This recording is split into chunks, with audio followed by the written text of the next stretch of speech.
My name is Ukraine. I grew up wild, roaming green grasslands. My dark soil was fertile enough to feed the world. My bounty attracted trade from the west and north, but also envy from the east. Genghis Khan and his Mongol hordes invaded, leaving not just ruin, but a poisonous idea of a strong man to rule and own everything and everyone in his realm. Centuries later, another idea took root in the West, where the Enlightenment inspired a revolution and demands for individual rights and the rule of law. I wanted this too, and in 1918 we declared ourselves a free, united, and independent Ukraine. But this was not yet to be. The Soviet communists invaded, declaring ownership of everyone and everything by the people. They collectivized my farms, starving 4 million of my people in the Great Famine. Led by the New York Times and Marxist apologists, many in the West stood by, denying this atrocity. But one woman spoke out. Ayn Rand's family had taken refuge in my Crimea, before she eventually escaped to America.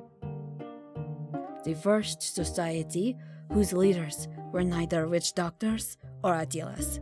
A society led, dominated, and created by the producers. This was the society I yearned for. And so when the Soviets' evil empire collapsed, again I looked west and declared independence in 1990. But a new Attila soon consolidated power in Russia. His name was Vladimir Putin. His witch doctors were the Russian Orthodox Church, and philosophers who wove conservative nationalist visions of greater ethnic Russia, which Putin used to justify his expansionist schemes. First, he tried rule by proxy, installing his puppet Yanukovych. But in 2004, we rose up in our Orange Revolution to demand fair elections. A decade later, he tried again, and this time our resistance turned bloody, with the Euromaidan clashes in Kiev's Independence Square.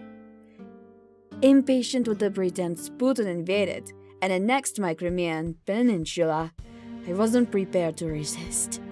And when the West weakly responded with tepid sanctions, Putin schemed to press his advantage and started plotting to invade again. In 2022, the time was right. While the West focused on climate change, Putin focused on regime change. As America sacrificed her own energy independence to Green New Deal delusions, Western Europe grew even more dependent on Russia's oil. Marshalling Russia's military might, Putin invaded, bombing my civilians, threatening nuclear war. But like Attilas before him, he'd lost touch with his own people, with reality itself. My people fought valiantly in my defense.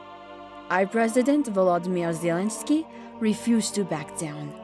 Nations of the world rallied to my cause, and rounding on Russia, sending its economy into free fall. Still, we are one small country, standing up to a humiliated strongman with a nuclear arsenal.